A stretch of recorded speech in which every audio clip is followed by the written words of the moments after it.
Hi, how you doing? Justin here. Welcome to stage 8 of your guitar beginners course.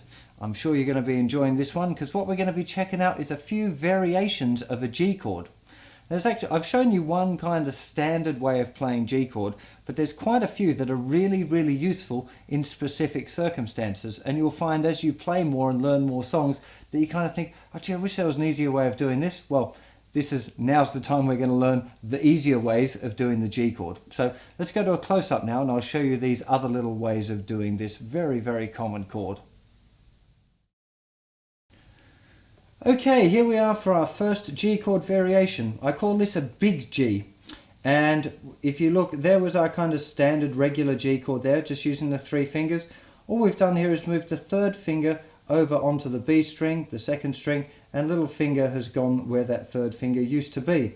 So you can see now we're using all 4 fingers. If I just give it a strum, it's a really good sounding G chord. All we've done in fact really is change the open B string, obviously the note B, into a D note, which is still keeping our G chord, just still named a regular G because we're only using the notes G, B and D.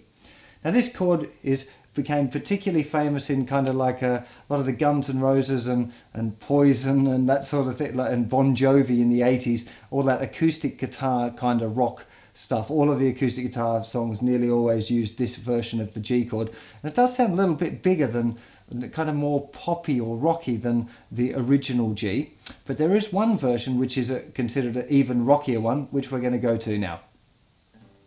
So here is our big rock G. Now all I've done is the last one that I just told you I call big G. All I've done is lifted off my 1st finger and now it's suddenly a rock G.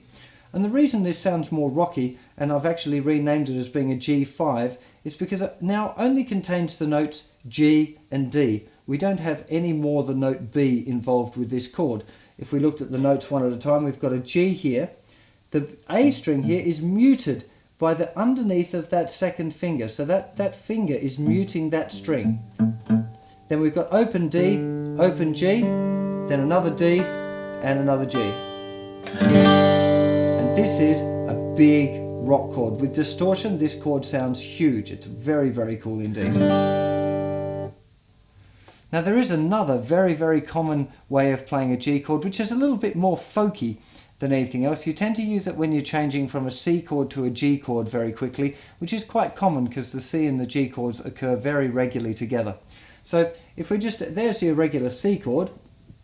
Now if we wanted to go to this new G, all you're doing is you're splitting your 3rd and 4th fingers onto the 2 outside strings. Now this can be a little bit tricky, especially when you're starting out, but have a go at it because it does make changing C to G a lot quicker. Now these 2 fingers I'm pointing out just to keep out of the way, but you would normally just leave them hanging around. I didn't want you to get confused and think they were down.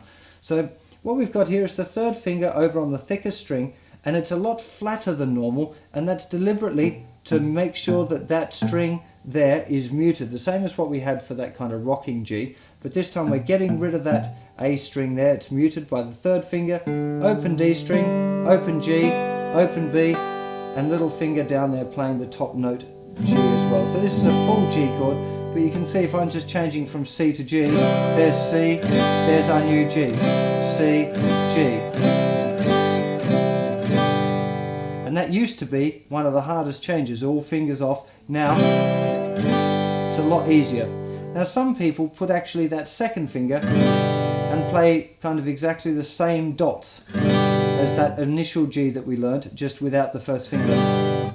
That's okay, a lot of people like that, and that's fine to play it that way. I just think this note is a little bit redundant. If I play this one and then without it, you hear very little difference, but it's a hell of a lot easier just to play it with that.